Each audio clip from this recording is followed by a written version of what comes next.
ሰላም ለክ በስመ አብ ወወልድ ወመንፈስ ቅዱስ አሐዱ አምላክ። ለሰማይ ከዋክብትን ለምድር እጽዋትን ውበት ያደረገ እግዚአብሔር ለዚህ ታላቅ ቤተክርስቲያን ውበት ያደረጋችሁ የእግዚአብሔር ቤተሰቦች፣ የእናታችን የቅድስት ድንግል ማርያም ልጆች፣ አባቶቻችን፣ እናቶቻችን፣ ወንድሞቻችን፣ እህቶቻችን፣ ሕፃናት በኃያሉ በእግዚአብሔር ስም እንደምን ዋላችሁ? ሳይገባን እንደ ኃጢአታችን ብዛት እንደ ሰውነታችንም ክፋት ሳይመለከት በቸርነቱ በይቅርታ ዋቆ ደግፎን እስከዚህ ዕለትና ሰዓት አድርሶን በዚህ በተቀደሰው ተራራ ለተቀደሰ ዓላማ በቤቱ የሰበሰበን የድንግል ማርያም ልጅ መድኃኔዓለም ከፀሐይ መውጫ እስከ ፀሐይ መግቢያ በፍጥረታት ሁሉ አንደበት ስሙ የተመሰገነ ይሁን። አቤ ወተለአለ ቃለ እግዚአብሔር፣ የእግዚአብሔር ቃል ፈጽሞ ከፍ ከፍ አለ። እስኪ በሉ ድገሙት። እስኪ አሁን እንዲገሙት። እንደ እግዚአብሔር መልካም ፈቃድ ባለን ሰዓት የምንነጋገርበት የመጽሐፍ ቅዱስ ኃይለ ቃል ነው። ይህንን ኃይለ ቃል የምናገኘው በሐዋርያት ሥራ ምዕራፍ 12 ቁጥር 24 ላይ ተጽፎ የምናገኘው ኃይለ ቃል ነው። የእግዚአብሔር ቃል ፈጽሞ ምን አለ? ከፍ ከፍ አለ። ሐዋርያት አባቶቻችን አጠቃላይ ዜና ሕይወታቸው የሚተነተነው የሚተረጎመው በሐዋርያት ሥራ ነው። የአገልግሎት ጉዟቸውን እስከ ማጠናቀቂያው ድረስ እስከ ሕይወት አረፍተ ዘመን እስከሚገታቸው ድረስ የተጋደሉትን ተጋድሎ ለእምነታቸው የከፈሉትን ዋጋ በዝርዝር እየተነተነ ደረጃ በደረጃ የሚገልጽ መጽሐፍ ነው። ደግሞም የክርስትና እምነትን በሚገባ እስከ ጥጉ የሚገልጠው መጽሐፍ የሐዋርያት ሥራ የሚባለው የመጽሐፍ ቅዱስ ክፍል ነው። ሰዎች በደንብ ክርስትና እየኖርነው ነው፣ በስም ነው፣ በተግባር ነው የምንኖረው። ክርስትና ከምን እስከ ምን ነው፣ የውሃ ልኩ የት ድረስ ነው የሚለው ነገር በደንብ የሚያስረዳን መጽሐፍ የሐዋርያት ሥራ ይባላል። የካህናትን የብቻ ድርሻቸው ምን እንደሆነ እስከምን ድረስ መስራት ዋጋ መክፈል እንዳለባቸው ከሐዋርያት መማር እንዳለባቸው የካህናትን ድርሻ ፓትርያርክን በለው ጳጳስ፣ ቄስን በለው ዲያቆን፣ ቆሞስን በለው በየደረጃው የተሰጠውን ስራ እንዴት ይወጣል፣ ተወጥቷል፣ አልተወጣም ራሱ ሊገመግምና ሊፈትሽ የሚችለው የሐዋርያትን ስራ የሚያነብ ካህን ሲኖር ነው ማለት ነው። ጎን ለጎን የሚመናንም ድርሻ ስንመለከት ሴቶችም ወንዶችም ለእምነታቸው ምን ያህል ዋጋ እንደከፈሉ ክርስትና ከየት ተነስቶ እንዴት እያበራ ዓለም እንደተቆጣጠረ በደንብ አድርጎ የሚመናን ሕይወት ድርሻችንን በደንብ መረዳት የምንችለው ሚመናን በክርስትና ሲኖሩ እንዴት መኖር እንዳለባቸው እስከምን ድረስ ተጋድሎ እንዳለው የሐዋርያት ሥራ በደንብ ይነግራል ማለት ነው። በደንብ ነው የሚነግረን። ድክመታችንን ቁጭ አድርጎ መስታወት ፊትን እንደሚያሳይ እንደዚያው ቁልጭ አድርጎ የቄሱንም የካህኑንም የሕዝቡን በአጠቃላይ ድክመታችን የምናየው ይህን መጽሐፍ ስናነብ ነው። የጴጥሮስ ስልጣን ይዘን ጴጥሮስ እስከምን ተጉዟል የሐዋርያት ሥራ ላይ የሚገኘው። ሌሎችንም የሚመናን ቅዱሳት አንስት አሉ፣ ሚመናን አሉ፣ ዋጋ የከፈሉ። እኔ ሚመንነት በስመ ክርስቶስ ስንጠራ ክርስቲያን ስባል በወልድ ውሉድ ወይም ውሉዳን ተብለን ስንጠራ እስከምን ድረስ ነው እነኛ ሚመናን ዋጋ የከፈሉት የሚለውን ነገር ክርስትና እስከምን ድረስ መስራት እንዳለብን ምን አይነት ፈተና እንዳለው ፈተናው እንዴት ማለፍ እንደሚቻል በደንብ ዘርዝሮ የሚነግረን መጽሐፍ ነው። ማንኛው መጽሐፍ ነው ያልኳችሁ? የሐዋርያት ሥራ። የሐዋርያት ሥራን ያላወቀና ያላነበበ ክርስቲያን ዝም ብሎ ምን ይሆናል? ምን ይሆናል? ማንን አብነት ያደርጋል? የሐዋርያትን ሥራ ውጣ ውረድ ፈተና የገጠማቸው እንዴት እንዳለፉት በእሳትና በእሾህ መካከል በባህርም በየብስም በሰማይ በምድር እየበረሩ እንዴት ዋጋ እንደከፈሉ ዛሬ እንዲህ ቤተክርስቲያን ሞልታ በልጆቹ አሸብርቃ ስትታይ ቆመን የምንሰብከው ይህ ህዝብ እንዴት እንደመጣ በደም ጭምር እንደተወለደ በትምህርተ መንፈስ ቅዱስ ብቻ ሳይሆን በሞታቸው እየወለዱ አባቶቻችን ሐዋርያት ይሄንን ህዝብ ለኛ እንዲያስረከቡን እኛ እዚያ ውስጥ ብናየው ዜሮ ነን። እውነቱን ለመናገር ማለት ነው።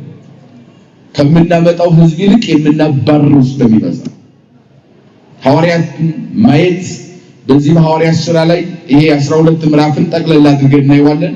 ስዩማነ ቤተ ክርስቲያን የተቀበሉትን መከራ በነ ሄሮድስ አማካኝነት በካሃዲ ነገስታት ዘመን ፊት ለፊት ነገስታቱን እንዴት እንደተጋፈጡ ከነገስታት ጋር ፊት ለፊት እንዴት እንደተጋደሉ ለእምነታቸው ዋጋ ለመክፈል ተዘጋጅተው ያልተቀበሉት መከራ እንደሌለ አስረግጦ ይነግረናል።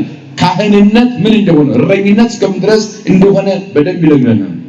ጴጥሮስን ያዕቆብን ነው የሚነግረን። ብዙ ወውኢተ አሚረ አሐዞሙ ሄሮድስ ለስዩማነ ቤተ ክርስቲያን ወሂመጎሙ። ያን ጊዜ ሄሮድስ የሚባለው የይሁዳው ከሃዲው ንጉስ እምነት አልባው እግዚአብሔር በክርስቶስ ስም የሚያምኑ የክርስቶስ ስም የሚጠሩ ሁሉ ይታሰሩ፣ ይገደሉ፣ በሐሰት ምስክር የፍርድ አደባባይ ቀርበው በወታደር እንዲደበደቡ መከራ ያደርስ የነበረ ያ ከሃዲ እምነት የሌለው ንጉስ ያን ጊዜ የቤተ ክርስቲያንን መሪዎች ያዛቸው ነው የሚለው። መከራ ማደረሰባቸው ይላል። ያዛቸውና ምን አደረሰባቸው? መከራው ምንድነው? አልሰረቁ፣ አልቀጠፉ። ለምን መሰላችሁ? የክርስቶስን ስም ስለጠሩ ማለት ነው። የእግዚአብሔር ቃል ከፍ ከፍ እንዲል ይፈልጋሉ። የእግዚአብሔር ቃል ተደብቆ እንዲቀር በአደባባይ እግዚአብሔር እንዳይሰበክ ክርስቶስ እንዳይነገር የክርስቶስ የማዳን ዙሪያ ከጽርሐ አርያም እስከ ማይጸነ ማርያም ከማይጸነ ማርያም እስከ ቀራንዮ ከቀራንዮ እስከ ጽርሐ አርያም ከርደቱ እስከ እርገቱ ድረስ ያለው ነገረ ክርስቶስ እንዳይተነተን የክርስቶስ የማዳን ሥራ ለዓለም እንዳይሰበክ ይሄንን ለመደበቅ ያላደረጉ ጥረት የለም። ከሃዲያን በየዘመኑ ይሄን ያደርጋሉ፣ ግን ሊደበቅ አይችልም የእግዚአብሔር ቃል። እነሱ ሊቀንሱት ይፈልጋሉ፣ የእግዚአብሔር ቃል ግን ከፍ ከፍ እያለ ይሄዳል። በቃሉ ጋር ናቸው። እግዚአብሔር በፈለገው መንገድ ቃሉን ስለሚያስተላልፍ ማለት ነው። አይታችኋል። ሆሳዕና በአርያም እያሉ ሲዘምሩ ሕፃናቱን ጭምር አረጋውያንም አዛውንቶች ወጣቶችም ጭምር በሚዘምሩበት ጊዜ አይሱ ሆሳዕና በአርያም የወልደ ዳዊት ብላችሁ አትጥሩት፣ ይሄንን ክብር አይገባውም ብለው አሚፀኞች ከሃዲያን ረበናት በተቃወሙ ጊዜ ሕፃናት እየወረዱ ከእናታቸው እቅፍ የእናቱን ስም መጥራት የማይችል ሕፃን ሆሳዕና በአርያም ብሎ አመስግኗል። አፋቸው ማመስገን የሚችል ክፉና ደግን የለዩት ሲከለከሉ ፈርተው ሲያቆሙ አይ ችግር የለም እናንተ የፈራችሁት አቆሙ፣ መናገር የምትችሉ ስታቆሙ የእናንተን አንደበት ለሕፃናት ሰጣለሁ ብሎ ሰጥቷል እግዚአብሔር። በዳዊት መዝሙር 8 ላይ ዳዊት በመዝሙሩ እንደገለጠው ከሕፃናት አንደበት ምስጋናን አዘጋጀ እንደተባለው በሉቃስ እንደተገለጠው ሕፃናትን እንኳን ባያመሰግኑ የቢታንያ ድንጋዮች ሆሳዕና በአርያም ብለው ወክለው ሰዎችን እንዲያመሰግኑ አድርጓል። በሰዎች እንኳን እኛ ብንታፈን ድንጋዮች እግዚአብሔርን ማመስገን ቃሉን ከፍ ከፍ ማድረግ ይችላሉ። አይችሉም? ይችላሉ። ችግር አለ። እግዚአብሔር እኔን ትቶ ይሄንን እንጨቱን መጠቀም ይችላል። አይችልም? ይሄን አትሮንሱን እኮ ተናገር ማለት ይችላል። አይችልም? እግዚአብሔር ይችላል። ችግር አለበት። ችግር አለበት እግዚአብሔር።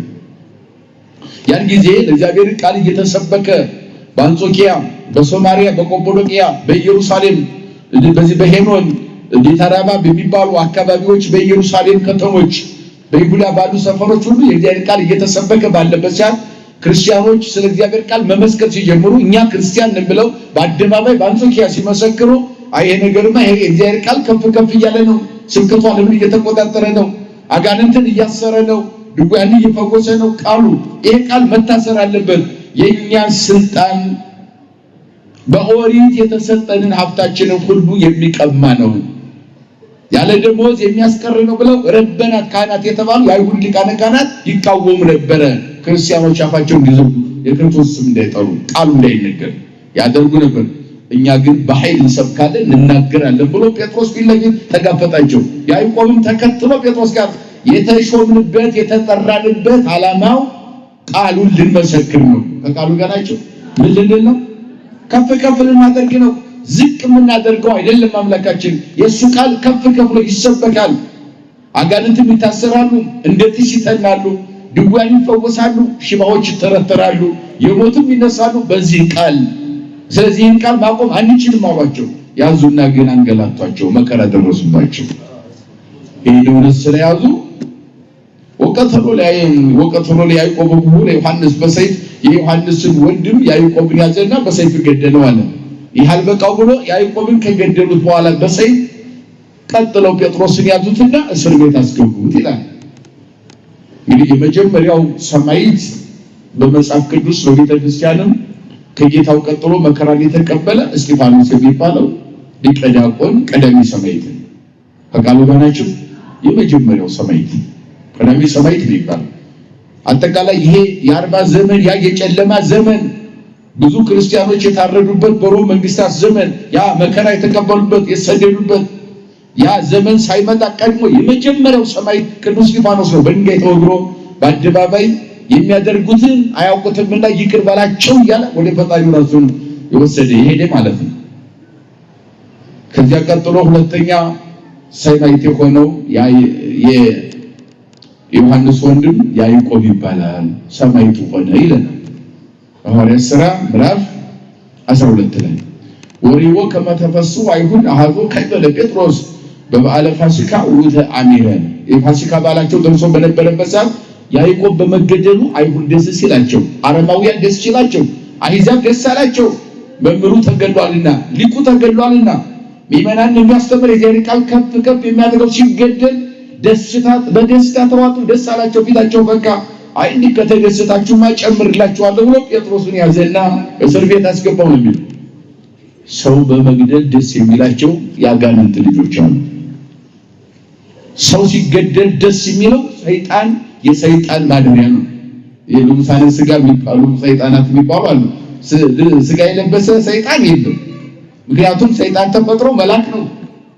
ስጋ ለብሶ የተፈጠረ መልአክ የለም። አስተምሯችን አይደለም። ልሙሰ ስጋ ሰይጣን የሚለው አጠቃላይ እግዚአብሔርን ክደው ከእግዚአብሔር ሕግ ውጭ የሆነ ሕገወጥ ስራ ሲሰራ የሚደሰቱ ሰው ሲገለው ደስ የሚላቸው ሰው ሲሰደድ መከራ ሲያዝን ሲያለቅስ መከራ ሲቀበል የሚያዝናናቸውና ደስ የሚያሰኛቸው ሁሉ ሰይጣን ይባላሉ። ስጋ የለበሱ ማለት የሰይጣን ማደሪያ ይሆን ማለት ነው።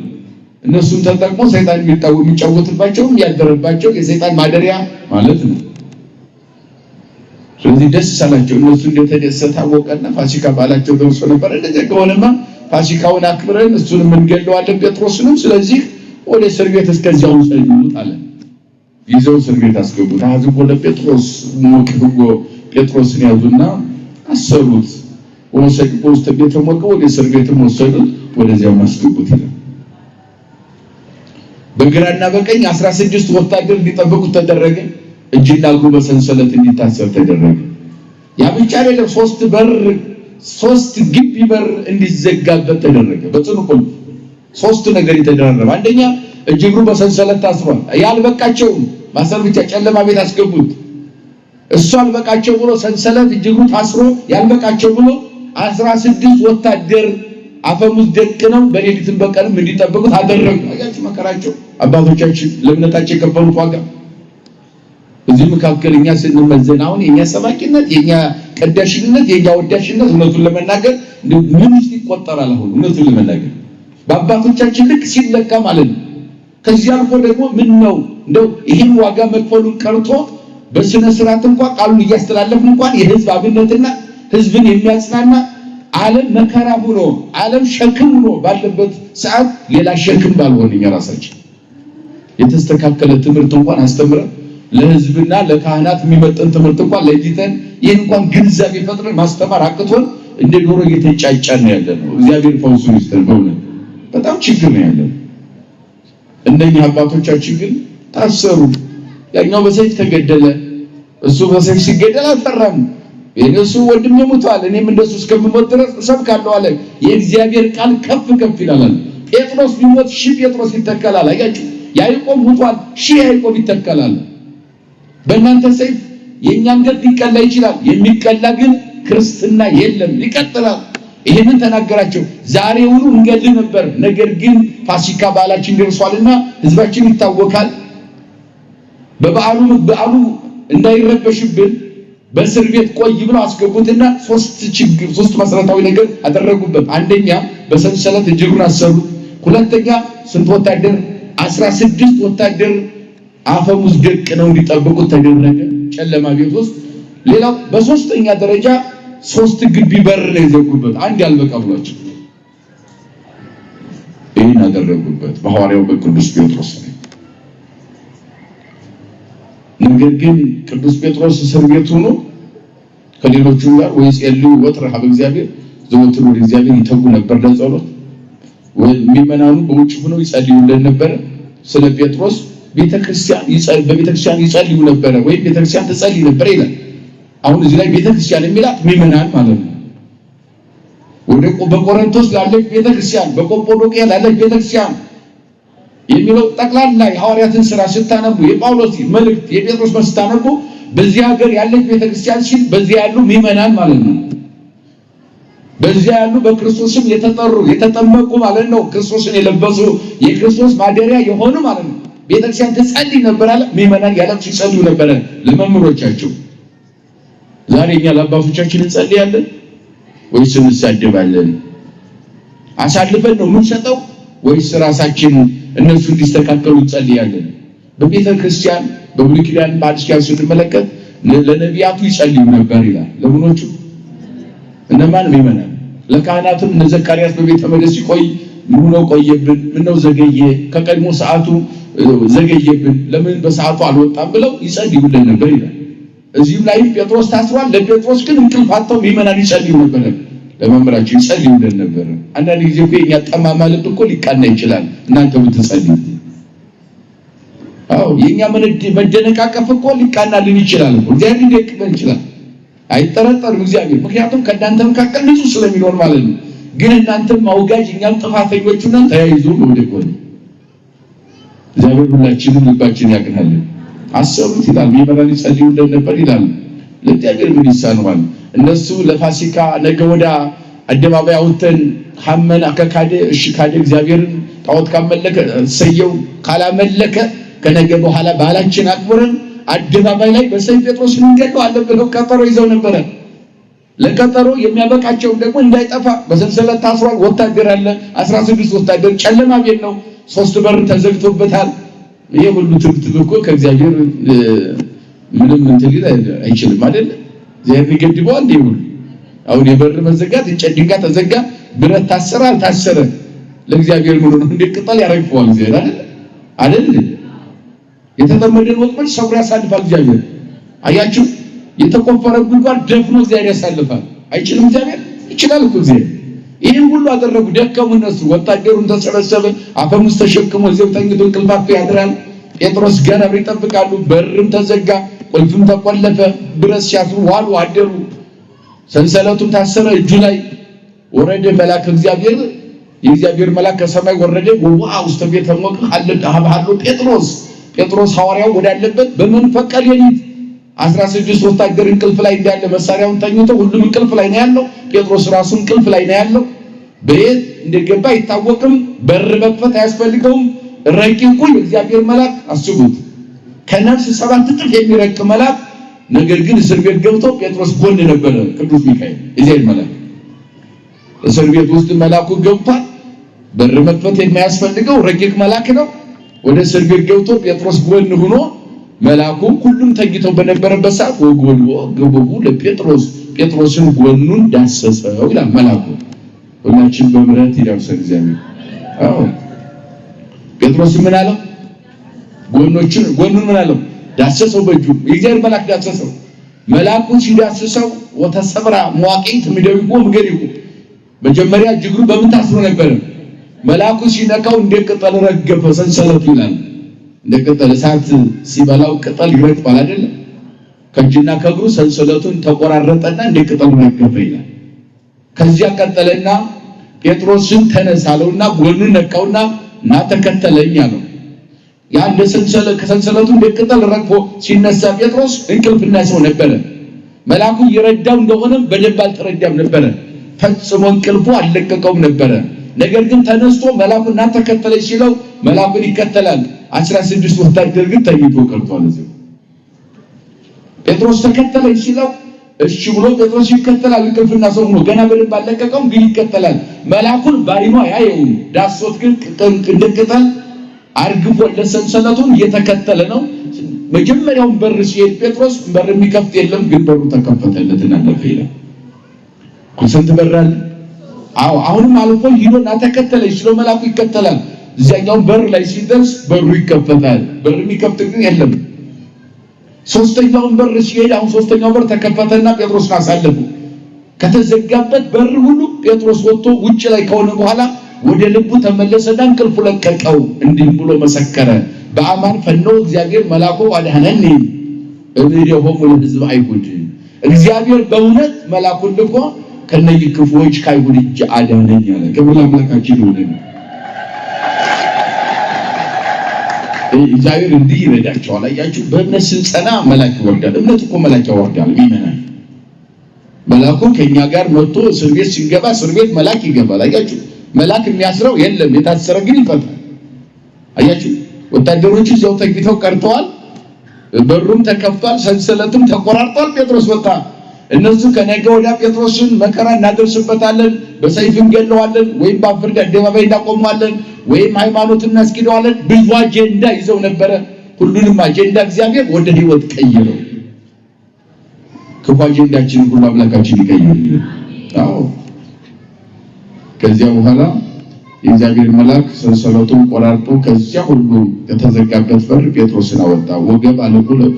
ወገብ ልቡ ለጴጥሮስ ወገባ ሚላ ሶቢሃ ወይቤ ይዚያ ይበርኩ ከመባማን ፈነው እግዚአብሔር መልአኮ ወአድኅነኒ እምኔሁ ለሄሮድስ ወእምኩሉ ተስፋሆሙ ለሕዝበ አይሁድ። እንገለዋለን ብለው ተስፋ ቀጠሮ ይዘው የነበሩ ከነኛ ሁሉ እጅ እግዚአብሔር መልአኩ ልኮ ጴጥሮስን ነፃ ወጣው፣ ከእስር ቤትም ነፃ ወጣ ይላል። ከዚህ በኋላ ጴጥሮስ ወንዝ ሆረ ቤተ ማርያም እሙነ ዮሐንስ ዘተሰሜ ማርቆስ። ከዚያ በኋላ ከእስር ቤት ከወጣ በኋላ ቀጥታ ጴጥሮስ ሄደው ወደ ማርቆስ እናት ቤት ነው። ዮሐንስ የተባለ ማርቆስ ወደ እሷ ቤት ሄደ። ምክንያቱም ሐዋርያት ተሰብስበው ጸሎት የሚያደርጉበት የጸሎት ቤታቸው ስለነበረ ጽርሐ ጽዮን የምንለው በዚህ ምድር ላይ ጌታችን አምላካችን መድኃኒታችን ኢየሱስ ክርስቶስ ቤት እንደሌለው ይታወቃል። አቃሉ ገናችሁ 33 ዓመት ከ3 ወር ሲያሳልፋል እንዲሁ ያለ ቤት ነው ያሳልፋል። ዓለም ላይ እዚህ ቦታ ቤተ መንግስት ተሰርቶለታል የሚል መጽሐፍ የለም። እንዲህ ያማረ ቤት እኮ እዚያ ውስጥ ይኖር ነበር የሚለው የለም። ግፋ ቢል መጽሐፍ የሚገልጸው አዲስ ኪዳን ወንጌላውያን ሲጽፉ መዓልተ ይሜህር በምኩራብ ወሌሊተ ይበይት ውስተ ደብረ ዘይት ዘስሙ ኤሌዎን። ቀን ቀን በምኩራብ በከተማ እያስተማረ ድውይ እየፈወሰ ለምጽ እያነጻ ውር እያበራ ጌታችን ይውላል። ማታ ማታ ግፋ ቢል ደብረ ዘይት ተራራ ላይ ይወጣል። ወደ ደብረ ዘይት ተራራ ወጥቶ ኤሌዎን በሚባል ዋሻ ሥርዓተ ጸሎት ደግሞ ሲያስተምራቸው ያደር ነበር ለተከታዮቹ። ይሄን ደግሞ እንደ ቤት ቆጠረውና ሳዊሮስ ዘስሙላይ የተባለ ልጅ ይሄን ሲገልጸው ምን አለ? እንደው እግዚአብሔር ቤት የለውም፣ ማደሪያ የለውም፣ እግዚአብሔር ዓለም የለውም። መቼስ ዓለም ሊሸከመው ስለማይችል 20 ዓለማት አሉ በስነ ፍጥረት 20 ዓለማት ተጠቅልሎ ግን አንድ እግዚአብሔር መሸከም አይችልም። ዓለማት ሳይፈጠሩ የነበረ ነው። ዓለማትን የፈጠረ ነው። በዓለም ውስጥ አለ፣ ከዓለም ውጭም አለ። ዓለማት አይቆጣጠሩትም፣ እሱ ግን ዓለምን የሚቆጣጠር ነው እግዚአብሔር ማለት። አንዳንድ ጊዜ ነገረ ተዋህዶ አሁን ስለሚረቅ ወደዚያ ጠለቅ ብለን አንገባም እንጂ በማይጸነ ማርያም 9 ወር በማይጸነ ማርያም ሰው ሆኖ ሲኖር አምላካችን ሰማይና ምድር ያለ ገዥ አልኖረም። በሰማይ በምድር ዓለምን ይገዛል። በማይጸነ ማርያም አለ ማለት ነው። በመቃብር 3 መዓልት 3 ሌሊት አደረ ሲባል መቃብር ተወስኖ ዓለም ያለ አስተዳዳሪ ያለ መሪ ያለ እግዚአብሔር ኖረ ማለት አይደለም። ዓለምን ይኖራል፣ መቃብር ውስጥም አለ ማለት ነው። እየሰማችሁ ነው? በዓለም ውስጥ አለ፣ በመቃብር አለ፣ ከዓለም ውጭም አለ። ዓለማትን ይወስናል። በመዳፉ እንደ እንቁላል ጨብጦ ዓለምን ይገዛል። የዓለሙ ውቅያኖሶች ሁሉ በፍኙ አይሞሉም። እግዚአብሔር ሁሉም የተቆጣጠረ ነው። እሱም መቆጣጠር የሚችል ግን የለም አለና ነገር ግን አለ ዓለም የሌለው እግዚአብሔር እምድረ መጻ ዋይሃ ወደዚህ ምድር ስጋ ለብሶ ከመጣ በኋላ ነበረ ክሌ ዓለማት ወይም ዓለማት ክሌ ሁለት ዓለምን ኖረ ይላል። ዓለም የሌለው እግዚአብሔር ሁለት ዓለምን ኖረ አለና ሁለት ዓለምን ኖረ ብዬ ስናገር ሙሉ በሙሉ የሚወስነው ዓለም አይደለም። በለበሰው ስጋ የተገለጠባቸው ሁለት ዓለማት አሉት አለና ቀዳማዊ ከርሰ ማርያም ይላል። የመጀመሪያው የእግዚአብሔር ዓለም የረቀቀው ከተማ ማን ነው ካላችሁ የማርያም ማህፀን ነው። 9 ወር ከ5 ቀን ኑሮበታል። ለዚህ ነው ዳዊትም ቅድመ ልደተ ክርስቶስ 1000 ዘመን ላይ ነው ዳዊት የነበረው። እነ ሙሴ 1600 ዓመት ዓለም ላይ ነበሩ። ሕግ የጻፈው ሙሴ 5 ዓመት በኋላ ከሙሴ እስከ ዳዊት 5 ዓመት የ500 ዓመት ልዩነት አለ። 1000 ዘመን ላይ ዳዊት ነበረ። 960 ዓመት ዓለም ላይ ደግሞ ልጁ ሰሎሞን ነበረ። ከ700 ዓመት ዓለም ጀምሮ እስከ 220 ዓለማት ድረስ አበይትና ደቂቅ 15 ነቢያት ተነስተዋል ማለት ነው። በዚህ መሰረት ሁሉም ትንቢት ተናግረዋል። ዳዊት 1000 ዘመን ቀድሞ ሲናገር ምን አለ? ይሄንን ሁለት ዓለምን ኖረ፣ ዓለም የሌለው እግዚአብሔር አለና የመጀመሪያው ዓለም የማርያም ማህፀን ነው፣ ረቂቅ ከተማ ደግሞ መንፈሳዊት ሀገር ይላታል ነቢያችን። ምን ይላታል? መንፈሳዊት ማለት ረቂቅ ከተማ ማለት ነው። መንፈሳዊት ቢለው ረቂቅ ማለት ነው። ሀገር ማለት ከተማ ማለት ነው ሲተረጎም። አንቲ ውእቱ መንፈሳዊት ሀገር ዛሬ አማኑኤል የመረጣት ረቂቋ ከተማ አንቺ ነሽ ይላታል ቅዱስ ያሬድ። ይሄንን ከየት ነው ወሰደው? ከዳዊት ነው። እዚህ 86 መዝሙር ቁጥር 3 ላይ ስታገኙት ምን ይላል? ነኪር ነገሩ በእንቲአኪ ሀገረ እግዚአብሔር ወይም ነኪረ ነገሩ በእንቲአኪ ሀገረ እግዚአብሔር። አንድም ታሪካው ያርሙታል፣ ያቃሉታል። ዘይቤ ማቃናት የተለመደ ነው ለሚስጥር ሲባል ማለት ነው። ግስ ላይጠበቅ ይችላል ሚስጥሩ የሚበላሽ ከሆነ ማለት ነው። ስለዚህ ምን አሉ? ባንቺ ድንቅ ነገር ይባላል አሉ። ነኪረ ነገሩ ባንቺ ድንቅ ነገር ተናገሩ። ነኪር ነገሩ በእንቲአኪ ሀገረ እግዚአብሔር ስላንቺ ድንቅ ነገር ተናገሩ። የእግዚአብሔር ከተማ ሆይ ነው የሚለው። የማን ከተማ? አዎ ረቂቋ ከተማ አለና መንፈሳዊት ሀገር አለ። ሊቁ ደግሞ በዚህ ሲያስቀምጠው ንጉስ በዚህ ምድር ያሉ እነኚህ ነገ የሚፈርሱ የሚበሰብሱ እጅግራቸው በእንጨት በገመድ ታስረው ባቡጀዴ ተጠቅልለው መቃብር የሚወርዱ የዓለም መሪዎች እንኳን በእነሱ አቅም እንኳን አገር መሪ ዓለም መሪ እስከሆኑ ድረስ ከከተማ ከተማ ከሰፈር ሰፈር ከመንደር መንደር ከቤተ መንግስት መርጠው ነው የሚኖሩት አለ። አማርጠው ከዓለም ደግሞ የመረጣት የእግዚአብሔር ከተማ ድንግል ማርያም ናት። ክብር ለእናታችን ለድንግል ማርያም ይሁንና የእግዚአብሔር ከተማ አንደኛ የእግዚአብሔር ሀገር እሷ ዓለሙ ናት አለና፣ ሁለተኛው ወካልኡ ደብረ ዘይት፣ ሁለተኛው ደብረ ዘይት ተራራ ለእግዚአብሔር ዓለም ይላል። ምንም እንኳን ደብረ ዘይት ተራራ ባይወስነው ሌሊት ማደሪያው አድርጎታልና እንደው ሰዎች መጥተው ሲጠይቁት ካንተ ጋር ማደር እፈልጋለሁ ባሉ አንድ ህግ ሙሉ ጠየቀው ጌታ። አሁን ሰውየው በክፋት ነው የመጣው። ጌታችን ወንጌል በሚያስተምርበት ጊዜ አንተ ጋር ማደር እፈልጋለሁ አለው። ዋናው ዓላማው ክርስቶስ ጋር ማደር ፈልጎ አይደለም። ሰውየው የት ነው የሚያድረው? ማደሪያውን ማየት አለብኝ ብሎ ነው የመጣው። በልቡ ክፋት አሰው አቃሉ ጋር ናቸው። ዓለማትን የፈጠርኩ ነው ይላል። ዓለማት ሳይፈጠሩ ነበር ይላል። የሚያንጸባርቅ ዘይሃይድ አይን ሊደፍረው የማይችል ሊመረምረው የማይችል የረቀቁ ዓለማትን የፈጠረ እሱ ሰው ሆኖ ከመጣ ታዲያ ዓለም ፈጣሪ ከሆነማ ይሄንን በእሳት ዓለማትን የፈጠረ በብርሃን የተሞሉ 7 ሰማያትን የዘረጋ እግዚአብሔር እንደው በተንጣለለ ባህር ላይ ምድርን የዘረጋ እግዚአብሔር ውብ ዓለምን የፈጠረ እሱ ታዲያ ፈጣሪ ከሆነማ ከኛ ተደብቆ ምን አይነት ዓለም ይኖር ይሆን? ማደሪያው ምን አይነት ቤት ይሆን? ማየት እፈልጋለሁ ብሎ ጌታ ሆይ ካንተ ጋር ማደር እፈልጋለሁ አለ። አያችሁ በክፋት መጣ። ልብን የሚያውቅ ደግሞ ሳያውቀው ሳይፈጥረውም ቀድሞ ያውቀዋል፣ ሳያወራም ያውቀዋል፣ ሁሉን ያውቀዋል ሰውየውንና በክፋት እንደመጣ አወቀውና ሲመልስለት ምን አለ?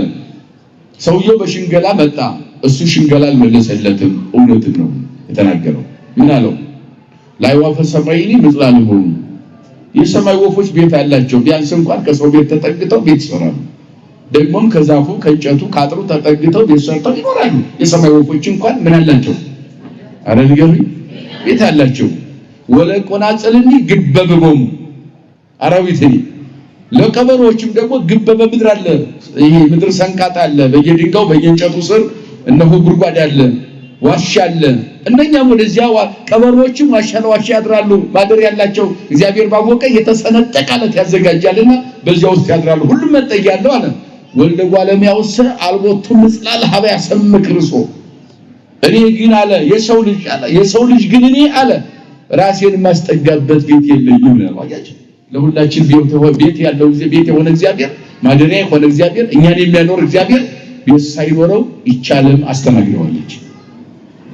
ስለዚህ አለ ሁለተኛው የእግዚአብሔር ዓለም ደብረ ዘይት ነው አለው። ምንም ባይወስነው ቢያንስ በዚያ አደረ ይላልና መጽሐፍ እንጂ ስም ወስነው ሆኖ አይደለም ማለት ግን የማርያም ቤት ለጸሎት ሰጣቸው ነበር። ማርያም ማለት የቅዱስ ማርቆስ ወንጌላዊ እናት ናት። የመጀመሪያ ስሙ የእናቱ ያወጣችለት ዮሐንስ ነው የሚባለው። ማርቆስ ያለው ጌታችን ነው ወንጌል ጻፈው። እሷ ይቺ ማርያም የምትባል እጅግ ደግ መልካም ሴት ነበረችና ጌታዬ መምሪዬ መድኃኒቴ አንተ ወደዚህ ዓለም መጣል ቤት የለህም ለሁሉ ቤት የሆንክ ስትሆን ለሁሉ ማደሪያ ስትሆን ለአንተ ማደሪያ የለህም ቢያንስ እንኳን የኔን ቤት የጸሎት ቤት አድርግልኝ እባክህ ለአንተ ሰጥቻለሁ ሐዋርያት ይሰብሰቡበት ማዕድ ይሳተፉበት ቅዳሴም አገልግሎት ያገልግሉበት አንተን ያመስግኑበት ብላ ቤቷን ለቃለት ነበር በዚች ድንቅ ሴት ቤት ነበሩና ሐዋርያት ከእስር ቤት ጴጥሮስ ወጣና አይሁድ በዓላቸውን እያከበሩ ነው ነገ ጴጥሮስን ለፍርድ አደባባይ ሊያቀርቡ ፍትህ ሊሰጡ ወይም ይገደል ሊሉ ወይም ይታሰር እስራቱ ይጽናበት ሊሉ ቀጠሮ ይዘዋል የነሱ ቀጠሮ ሳይደርስ ግን እግዚአብሔር መልአኩን ልኮ ጴጥሮስን ከእስራት ነፃ አውጥቶ ወደዚያ ሲመራው ከዚህ በኋላ ተነስቶ ወዴት ሄደ ወደ ማርያም ቤት ሄደ ነው የሚለው ሐዋርያት ወዳሉበት ተሰብስበው እነሱ ተስፋ ቆርጠው ነበር እንደ ያዕቆብ ገድለውት ይሆን የታደረሱት ብለው ተጨንቀው ነበር የነሱን ጭንቀት ለማስወገድ እሱንም ነፃ ወጣና ወደ እነሱ ያደረገው ወንዝ ሆረ ቤተ ማርያም ለዮሐንስ ዘተሰሚ ማርቆስ የተባለ የዮሐንስ እናት ቤት ወደዚያ ሄደ ጴጥሮስ ሀባሃለው ብዙሃን አሃው ጉባን ወይጽልዩ ዘወትር እየጸለዩ ብዙ ወንድሞች ባሉበት ወደዚያ ሄደ ቅድም እንዳልኳችሁ የጸሎት ቤታቸው የሐዲስ ኪዳን የመጀመሪያው ቤተክርስቲያን የሚለው በፊልጵስዩስ በሶስት ድንጋይ ከመሰራቱ ቀድሞ የሐዲስ ኪዳን ቤተክርስቲያን የሚባለው የማርያም ቤት ነው የማርቆስ እናት ቤት ነው ወደዚያ ሄደ ወጎልጎዴ ጴጥሮስ ሆህተ ወመጻት ታርህወ ወለት እንተ ስማ ሮዴ የተባለች ሴት መጣችና እሱ በር አንኳኳ አስገቡ ብሎ ወደ ማርያም እናት ቤት ሄደና አንኳኳ በሩን ሲያንኳኳ ሮዴ የምትባል ወለት ልጅ መጣችና በሩን ልትከፍት ወደ እሱ መጣች ዋይ ሚራቅ አለ የጴጥሮስ ቃል ድምጽ እንደሆነ ሰማች እንደ ከደስታው የተነሳ አልከፈተችውም ድምጹን እንደሰማች ምክንያቱም ጴጥሮስ ጠፍቷቸው ነበር ሙቷል እንጂ በሕይወት አለ ብለው ስላላሰቡ ተጨንቀው ስለነበረ የጭንቀቱም አካል ስለነበረች ሴት ወይም እቺ ወለት የተባለች ወጣት ልጅ ሮዴ ተብላ የምትጠራ በመጽሐፍ ቅዱስ ስሟ በዚህ የተጠራውና ራሷም ጭንቀቱ ስለነበረ ጴጥሮስ ይላል ድምጹን ስላሰማት በሩን እንኳን ለመክፈት ከደስታው ብዛት የተነሳ አልቻለችም ሩጣ ተመለሰችና ለነሱ ነገረቻቸው ይላል የጴጥሮስንም ሰምታ ወነገረቶም እንዘይቀውም ጴጥሮስ አበሆት ጴጥሮስ ቆሞ ሳለ ሄዳ ነገረቻቸው ጴጥሮስ መጥቷል አለቻቸው ወይ በልዋ ታብዳለች እቺ ሴት ተዋሻለች ምን አይነት ሰነፍ ናት ብለው እነሱ ነቀፏት ምክንያቱም ጴጥሮስ ይመጣል ተብሎ አልታሰበም ይሞታል እንጂ ተቃሉ ጋናችሁ አልታሰበም ወንድሙን አብሮት የሚጓዘውን በቃለ እግዚአብሔር አብሮት የተወለደውን ባንድ ዓላማ በክርስቲያናቸው ጸንተው ለዓለም ብርሃን ሊሆኑ ከወጡት መካከል ለይተው ያዕቆብን በሰይፍ ገለውታልና ያዕቆብ እጣ ደርሶት ነው እንጂ ቢኖር በሕይወት እናገኘው ነበር ብለው ተስፋ አላደረጉም ነበር ይመጣል ብለው ወጎንዴ ጴጥሮስ ዘይቆደጉር ሶበ ሪጎ አርሃውጎ ደንገጹ ጴጥሮስ እየቆረቆረ በሩን ቆየ እያንኳኳ ቆየ ብዙ ከቆየ በኋላ እነሱም ደንግጠው መጡና በሩን ከፈቱት ወይ ቤሎም አርምሙ ዝም በሏላቸው ወለገሮሙ ዘከማውጦ እግዚአብሔር ምንሞቅ ከእስር ቤት እንዴት እግዚአብሔር እንዳወጣው በደንብ ነገራቸው ተቃሉ ጋናችሁ ይሄ ተስፋ ነው ለነኛ ለጓደኞቹም ለሚከተሉት ለሚያስተምራቸው ምእመናንም እዚህ የበለጠ ተስፋ የለም በእያንዳንዱ ነገር እንቅስቃሴው የሰው ልጅ እግዚአብሔር ያደረገለትን ነገር መስበክ አለበት በእያንዳንዱ እንቅስቃሴያችን ምስክርነት ማድረግ ተገቢ ነው ምክንያቱም ቁመን መሄድ የማይገባን ሁሉ ቁመን እንድንሄድ ማን ስላደረገ አው ብዙ የምናውቀውም የማናውቀውም ፈተና ተቆጣጥሮን ዙሪያውን ከቦን ባለበት ሰዓት ተስፋ የሚያስቆርጥ እንደ ባህር የተንጣለለ የእሳትና የባህር መካከል መንገድ የሆነብን ብዙ ችግር ነበረ ያን ሁሉ አሳልፎ እግዚአብሔር እዚህ ደርሷል ወደፊትም እንደሚያደርሰን እርግጠኛ መሆን ያለብን ደግሞም ገጥሞን በዚያ መካከል አልፈን እግዚአብሔር ያደረገን ድንቅ ነገር ለሌላው ማውራት ስብከት ነው ጴጥሮስ ነገራቸው እግዚአብሔር ያደረገለትን እስር ቤት ገብቼ ነበር ታውቃላችሁ በሄሮድስ እጅ ቁጥጥር ነበርኩኝ እግዚአብሔር አምላክ የሚቀድመው የለም አላያችሁ እነሱ ከነገ ወዲያ ሊሰቅሉኝ ሊገድሉኝ ተዘጋጅተዋል የሚጠበቀው በዓላቸውን ለማክበር እንጂ ለጴጥሮስ ሕይወት የተጨነቀ አልነበረም በዓሉ እንዳይረበሽባቸው እንዳይበጠበጥ ሕዝቡ እንዳይታወቅ ሲጨነቁ የነበረው ለፋሲካ በዓላቸው እንጂ ለኔ ሕይወት አልነበረም ቀጠሮዬ ከነገ ወዲያ ነበር። ወደ ፍርድ አደባባይ ቀርቤ ይሙት ተብሎ እንዲፈረድብኝ ሁሉም ተስፋ አድርጎ ነበር። አምላክ የሚቀድመው የለም፣ ቀደመ። ሰንሰለቱንም ቆራረጠው፣ በሩንም ከፈተው፣ ጨለማውንም ቤት ወደ ብርሃን ቀየረው። መልአኩን ልኮ መራኝና እግዚአብሔር አወጣኝ ብሎ እግዚአብሔር ተመሰገነ ይላል። ክብር ለአምላካችን ለእግዚአብሔር ይሁንና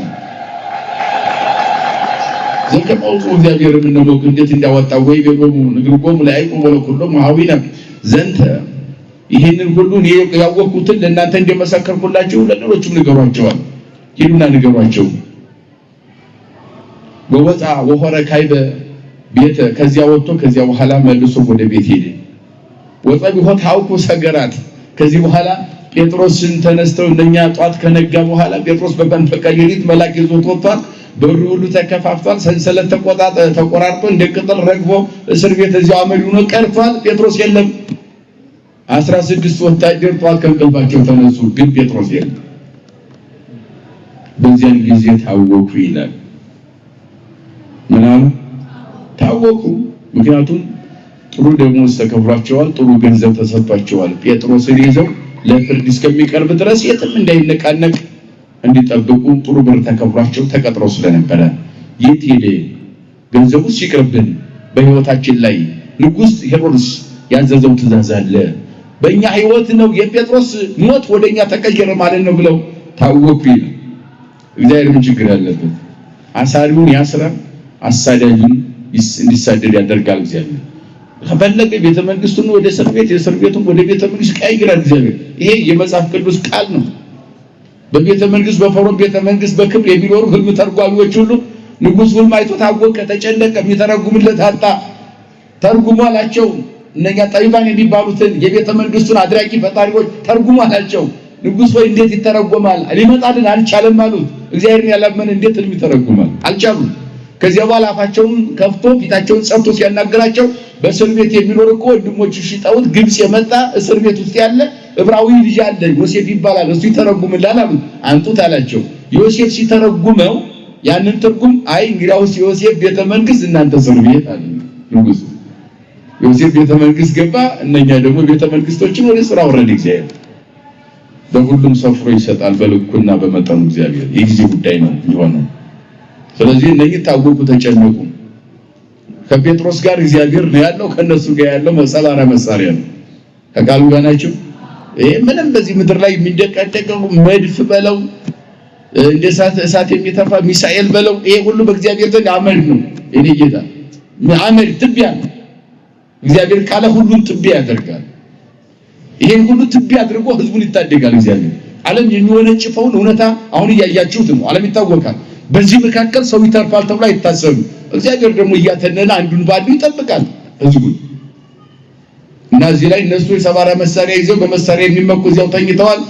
እነሱን እንቅልፍ ውስጥ አስቀራቸውና ጴጥሮስን ነፃ ወጣና እግዚአብሔር ወደ ወንድሞቹ ወደ ቤተሰቡ ወደሚያስተምረው ህዝብ ቀላቀለው። ምን ተቆነን ከጴጥሮስ ጴጥሮስ ምን ሆነ ብለው ወዴት ሄደ እንዴት ነው ብለው እነሱ ታወቁ፣ ተቸገሩ።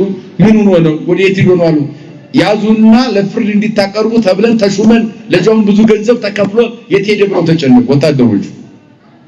ወሐሰሶ ሄሮድስ ዋጥቶ ወኮነዶም ለሰገራት ዋዘዘ ይትልቦም ጴጥሮስን ፈለገው፣ በጽኑ ፈለገው። ንጉሱ ሲሰማ ጴጥሮስ ግን መገኘት አልቻለም፣ ሊገኝ አልቻለም። እግዚአብሔር ሰውሮ ከህዝቡ ጋር ቀላቅሎታልና በትምህርቱ በወንጌሉ ቀጥሏል። ጴጥሮስ በእምነቱ የእግዚአብሔር ቃል ዝቅ አደርገዋለሁ ብለው ጴጥሮስን አስረው ነበረ። የእግዚአብሔር ቃል እንዳይናገር የነሱን አፍ እንዘጋለን ብለው እስር ቤት አስገብተው ነበረ። እግዚአብሔር ከእስር ቤት አወጣና የእግዚአብሔርን ቃል በክብር እየሰበከ ከህዝቡ ጋር እንዲቀጥል ጴጥሮስን አደረገ። ለጴጥሮስ የታዘዘው ሞት ለወታደሮቹ ሆነ። ይተለወሙ እንዲገድሏቸው አዘዘ። ወንዝ ወረደ ይሁዳ ለቂሳሪያ፣ ከይሁዳ ወደ ቂሳሪያ ሄደ። ስመተማ ላይ ለሰባት ጢሮስ ሲዶና፣ በጢሮስና በሲዶና ዘው ኢየሩሳሌም አካባቢ ያሉ እነኛን በህዝቡ ላይ ሁሉ ተቆጣ። እናንተ ደብቃችሁት ነው አንተ ጴጥሮስ የት ነው ያለው ብሎ ብዙ ህዝብ ጋር ንጉሱ ተጣላ ይላል። ተጣላ ወመፁ ህብረ ሀቢሁም ዋስተውቆ ህዝቡ ተሰብስበው ወደ እርሱ መጡ። ለመላስጦን መጋቢ ንጉስ ከመ ይቆሙ እስመ ሲሳይ ቢሮሙ ኮነ ሄሮድስ ንጉስ አጠቃላይ እንደዚህ ጢሮስ ሲዶና የሚባሉት አካባቢዎች ሁሉ ምግብ የሚያገኙት ከቤተ መንግስት ስለሆነ እነሱ ታወቁ። ስለሆዳቸው ከሱ ቤተ መንግስት ነው ምግብ የሚመጣው። አሁን ንጉሱ ከተቆጣ እኛ ጴጥሮስ የሚባለው ሰው የት የምናገኘው? እጅግሩን አስረን በሰጠነው ለንጉሱ ነበረ። አሁን ምግባችን ያቋርጣል፣ ለማንም እርዳታ እንዳይሰጥ ቢል በቤተ መንግስት እኛ መድረሻችን የት ይሆናል ብለው የጢሮስ የሲዶናና የአካባቢ ህዝቦች በአጠቃላይ ተጨነቁ ይላል። ስለወዳቸው ተጨነቁ። ከዚያ ቀጠለ ወምዝ አሐተ ዕለተ ለብሰ ሄሮድስ ልብሰ መንግስቱ ወነበረ አውደ ወሐዘ ይፈንኖም። ከዚያ በኋላ አንድ ከለታት በአንድ ቀን ሄሮድስ ልብሱን ለበሰና የልብሰ መንግስቱን ለብሶ በቀኝና በግራ አርዳን ቀጥቀጥ የሚባል ሰይፍ አስይዞ ኃያላኑን አቆሙ። ፍርድ የሚሰጡ ሰዎችን አዘጋጀና ይህን ሁሉ ህዝብ በእነሱ ላይ ለመፍረድ ተዘጋጀ ይላል። ዋውየው ህዝብ በቃለ እግዚአብሔር ወአኮ በቃለ ሰብእ። እነኚህ ሁሉ ሰዎች እግዚአብሔር የሚያምኑ ስለነበሩ ምን አሉ? እግዚአብሔር ያድናል ብለው ጮሁ ይላል። አያችሁ፣ በሰው ቃል ሳይሆን በእግዚአብሔር ቃል ጮታ በዙ። እስኪ በሉ በሰው ቃል ሳይሆን በሉ በእግዚአብሔር ቃል ጮታ በዙ። አያችሁ፣ በሰው ቃል ሳይሆን ማለት እገሌ ገሌን ይረዳዋል ብለው ከዚያው እርስ በርሳቸው ለመረዳዳት ጥረት አላደረጉም። ከዚህ ሰይፍና ስለት ከንጉሱ መከራ ሊያድን ሊታደግ የሚችል ወታደር አይደለም አሉ። ቤተሰብ አይደለም፣ ጎሳ፣ ሰፈር፣ መንደር አይደለም አሉ። ረበናት ሊቃነ ካህናት አይደሉም አሉ። ስለዚህ ሊያድን ሊታደግ የሚችል ማን ብቻ ነው አሉ? ክብር ለስሙ እግዚአብሔር ብቻ ነው የሚያውቀው። እግዚአብሔር ብቻ ነው የሚያውቀው ብለው ሰውን መታመን ትተው ስለ ሰው ማውራት ትተው በሰው ዘንድ ለመዳን ጥረት ሳያደርጉ በአንድ ድምፅ ሆነው ወደ እግዚአብሔር ጮሁ ይላል። የእግዚአብሔርን ቃል ብቻ ተናገሩ ማለት የሰውን ቃል አይደለም ማለት እንደ ሰውኛ ጥግ ለጥግ መሄድ አንዱ ጋር ታኮ ለመዳን ጥረት አላደረጉም። መፍትሄው ከሄሮድስ ሰይፍ ለመዳን ወደ እግዚአብሔር መጮህ ብቻ ነው። በአንድ ልብ ሆነው ወደ እግዚአብሔር ጮሁ ይላል መጽሐፍ። አሁን ትልቁ ችግር መፍትሄ ያጣ ነው አንድ ልብ ሆነን አለመጮሃችን። እናስቀድሳለን እንቀድሳለን፣ የጎሪጥ እምነት ተያይነን። አያችሁ ትልቁ ችግር እዚህ ላይ ነው። በአካል ተሰብስበን ወንጌል እንማራለን፣ ቁመን እናስቀድሳለን፣ ስንዘምር ያምርብናል፣ ስንሰብክና ያምርብናል። ልባችን የተበተነ አካላችን የተሰበሰበ ነው። እግዚአብሔር ልባችን ይሰብስበናል። ትልቁ ፈተና አሁን ያለም ይሄ ነው እንጂ እንደዚህ አካላችን እንደተሰበሰበ ልባችን አንድ ቢሆን ምቀኝነቱ ባይኖር ይሄ ሰፈሩ፣ ጎጡ፣ መንደሩ፣ ሸለቆው፣ ጎሳው መብዛቱ አጀንዳችን የድምቱ አጀንዳችን መብዛቱ ምንም የማይወክለን ወዝ የማያሻግር አጀንዳ ተሸክመን በምድርም ሰላማተን ከእግዚአብሔርም ተለይተን ነው። ሁለት ዓለም ማጣት እኮ ነው። የሁለት ዓለም ስደተኛ መሆን ነው። በዚህ ዓለም አንድ ሆኖ ስንጸልይ ለዚህ ዓለም ሰላም ይሆናል፣ በመንግስተ ሰማያትም ወራሾች ይሆናል። አያችሁ። ስለዚህ ሰላም ያለው ማን እጅ ነው ከተባለ ከየራሳችን ነው ያለው ሰላም። በሽማግሌ በዚህ በጠረጴዛ ዙሪያ በመግለጫ ጋጋታ አይደለም ሰላም የሚመጣው። ራስን ልብን ለእግዚአብሔር በመስጠት ብቻ ነው። የይቅርታ ሰው በመሆን ብቻ ነው። ከሌላው ጋር በመተባበር ፍጹም የራስን እኔ ማን ነኝ ምን ነበር ስሰራ የነበርኩት የተሳሳተ መንገድ ተከትያለሁ የለም ከእግዚአብሔር ጋር መኖር ነው። ከእግዚአብሔር ጋር ለመኖር እንደ እምነት ደግሞ ንጹህ ልብ ያስፈልጋል። ንጹህ ልብን ፍጠርልኝ የሚል እንደዚህ አይነት ህዝብ ሲፈጠር ያን ጊዜ ሰላም ይፈጠራል ማለት ነው። የሚመጣው ሰላም በእንዲህ አይነት መንገድ ነው። በጫጫታ የሚመጣ ሰላም የለም። እየተንጫጫ ነው። ብዙ ኮሚቴ ያለ ሻይ ጠጥቶ መግለጫ ይሰጣል። ወፍ የለም። ሰላም ሰላም ቢባባሉ ነበር በኤርሚያስ ዘመንና እስራኤል ህዝቦች ሰላም ሰላም ሻሎም ሻሎም ሻሎም ሻሎም ይባባላሉ። ሰላም ማለት ነው ዕብራውያን ሂብሩ ነው። ሻሎም ሻሎም ሻሎም ይባባላሉ እና ነብዩ ያውቃል ውስጣቸው። ከዚያ ምን አላቸው? አይ ሰላም ሰላም ትባባላላችሁ፣ ቃላችሁ ጥሩ ነው ስለ ሰላም ስታወሩ፣ ልባችሁ ግን የለችም እቺ ሰላም አላያችሁ። ሰላም ብትሆኑ በእናንተ ሰላም አገር ሰላም ይሆን ነበር አላቸው። የሰባ ዘመን ስደትና መከራ የመጣው ሰላም ስለሌለ ነው ውስጣችን አላቸው። እሱ ሰላማ ለሀገር እስመ በሰላም ዚአሃ ይከውን ሰላምክሙ ይላል። የሀገርን ሰላም ፈልጉ፣ ልባችሁ መጀመሪያ ንጹህ ይሁን፣ ያን ጊዜ የሀገር ሰላም ይኖራል። ሀገር ሰላም ሲሆን ሰላም ትሆናላችሁ። የመጀመሪያው የሰላም ምንጭ መሬት ላይ አይደለም፣ ሰፈር ላይ አይደለም፣ ኢትዮጵያ የሚባለው ሀገር ላይ አይደለም። የመጀመሪያው የሰላም ምንጭ ልብ ውስጥ ነው ያለው። ምን ውስጥ ነው ያለው? ልብ ውስጥ ነው ያለው። ኮሚቴ ውስጥ የኮሚቴ አጀንዳ አይደለም ሰላም። ሰላም ልብ ውስጥ ነው ያለው። ያንን መስፈልግ ልባችን ንጹህ አድርገን በአንድነት መቆም፣ መጸለይ፣ እግዚአብሔርን መማጸን ሰላም ያመጣ ነው ማለት ነው። መጀመሪያ ሰላም ጀምረው ያኔ ራሳችን ንጹህ ስንሆን ከክፉ ነገር ስንርቅ ተንኮሉን ቂሙን በቀሉን ስንተው ሙሉ ሰላም ለኛ ሲሰማን እኛ ሰላም ሲኖረን ለሌላው ሰላም እንሰጣለን።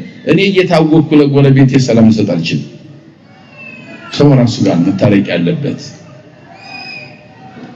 ዋው ህዝብ በቃለ እግዚአብሔር ዋኮ በቃለ ሰውን መከታ አድርገው አይደለም በሰው ቃል በለበጣ ቃል አይደለም አለ የጮሁት ጩኸታቸው አለ በትክክለኛው በእግዚአብሔር ቃል እግዚአብሔር ይቅር ይላል ይታደጋል መከራን ያርቃል ብለው ጮሁ አለ ጮሁ ወቀሰፎ መልአክ እግዚአብሔር ሶቢሃ እስመ ኢያይኮቶ ለእግዚአብሔር ወሐጺኦ ሞተ ይላል ሄሮድስ ያን ጊዜ አለ በእነኚህ ሁሉ መልካም ሰዎች ላይ ምንም በሌላቸው ንጹህ ሆነው በአንድ ልብ የሚጸልዩትን እያወካቸው መምራሩን እየገደለ ሚመናኑን ደግሞ ሰብስቦ ያሰቃያቸው ያንዳንዱ በሰይፍ እንዲቀሉ ለምክር ልብሰ መንግስቱ ለብሶ ተቀምጦ ባለበት ሰዓት ከዚህ መጣ የማይባል መልአክ ቀሰፈውና ተልቶ እዚያው ሞተ ይላል። አያችሁ አሚፀኞች መጨረሻቸው ይገኝ ከዚህ ሊያመልጡ አይችሉም።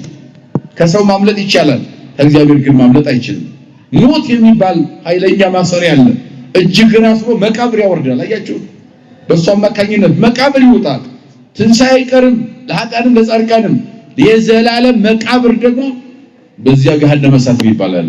እንደ አይነት ሰዎች መጨረሻቸው ያለ ተልተው ይሞታሉ። እድሜ ልክ በዚያው ኩነኔ ይገጥማቸውና ወድቀው ይቀራሉ። ከዚያ ተለዩ። እግዚአብሔር ከዚህ ከክፋት ነገር ሁሉ ይጠብቀን። አምላካችን ልባችን ለመልካም ያዘጋጅልን፣ ንጹህ ልብ ይፍጠርልን። ቃለ እግዚአብሔር አብ ይወጣል አለ ቃለ እግዚአብሔር ይሄ ክፉ ሲወገድ ከዚያ በኋላ ተጨንቆ የነበረው ህዝብ ሁሉ በአንድ ልብ ሆኖ ወደ ቃል እግዚአብሔር ተመለሰና ምድሪቱ ተጥለቀለቀች በእግዚአብሔር ቃል ይላል። የእግዚአብሔር ቃል ፈጽሞ ከፍ ከፍ አለ ያለው ይሄን እርሳችን ምን ነበር? ሁላችሁ የማን ቃል ፈጽሞ ምን አለ? አዎ ሞታ ተልቶ ሞተ እኮ ያኮ እንቅፋት የነበረው እንቅፋቱ ሲወገድ ከፍ ከፍ አለ። ምድሪቱ ተጥለቀለቀች፣ ወንጌል ይሰበክ ጀመረ። እስራን ይፈታሉ። አያችሁ እግዚአብሔር ቃል አጋንንት ይታሰሩ ነበር፣ ሽባዎች ይተረተሩ ነበር፣ ሙታን ይነሱ ነበር። ወደኛ ተመለሱ እያሉ ሐዋርያት ድውይ ፈውሱ፣ ለምጽ ያነጹ፣ ውሪያ በሩ ሙት ያነሱ ጀመረ። የተሰጣቸው ስልጣን ተጠቀሙ። በዚያ በኋላ እንቅፋቱ ተወገደ ይላል። እንቅፋቱ ሄሮስ ተወገደ። እግዚአብሔር ቃል ፈጽሞ ምን አለ? አዎ ወገቡ በርናባስ ወሳውል ጳውሎስና በርናባስ የሚባሉ ኢየሩሳሌም ፈጽሞ ስራቸውን በኢየሩሳሌም ጨርሰው መልእክታቸውን አድርሰው ወነሰው ወለዮሐንስ ዘተሰሚ ማርቆስ የተባለውን ርሱን ይዘው እንደገና ደግሞ ወደ ገሊላ ወረዱ ይላል ለማስተማር ወንጌል። ከዚህ በኋላ እስራታቸው ተፈታና ወንጌል ማስተማር እንቅፋታቸው ተወገደላቸው። አሁን ዙሪያውን ያቀፈን በእውነቱ ያጠረን ብዙ እንቅፋት አለ። ስደት እንቅፋት አለ፣ የጦርነት እንቅፋት አለ፣ የረሃብ እንቅፋት አለ፣ የሰላም ማጣት እንቅፋት አለ። ብዙ ነገር አለብን። በእውነት እግዚአብሔር ቀጥቅጦ ያጥፋልን ይሄን ሁሉ ነገር። አዎ ያስወግድልን። አሁን አንደኛ የእግዚአብሔር ቃልም እንዳይነገር ታስሯል። እዚህ ገጠር ወጣ ብላችሁ ማስተማር አትችሉም። ብዙ ሚናፍቋል የእግዚአብሔር ቃል በየምድር ዳርቻ ሆነው በየጥጉ ሆነው በየበረሃው ሆነው መማር የሚፈልጉ አሉ። ከዚህ ሞልቶ ተርፎ ረግጠነው ምንሄድ ብዙዎች ነን። የእግዚአብሔር ቃል እውነቱን ለመናገር ጠዋትም ማታም ደወል ይደወላል፣ አዋጅ ይታወጃል፣ ቀርን መለከት ይነፋል፣ ንባካችሁ ይባላል፣ ጉባኤ ይዘጋጃል፣ ሞንታርቦ ይጮሃል። ከዚህ ጠግበናል። በጣም አስቸግረናል። እዚህ ያለ ነው። እዚህ ወጣ ብላችሁ ብታዩ ደግሞ ሲያለቅሱ ይውላሉ። የሚያጽናናቸው ያለ አዎ ያንን እንዳይመጣብን መጨነቅ ያስፈልጋል። ነብዩ የተናገረው ነገር አለ።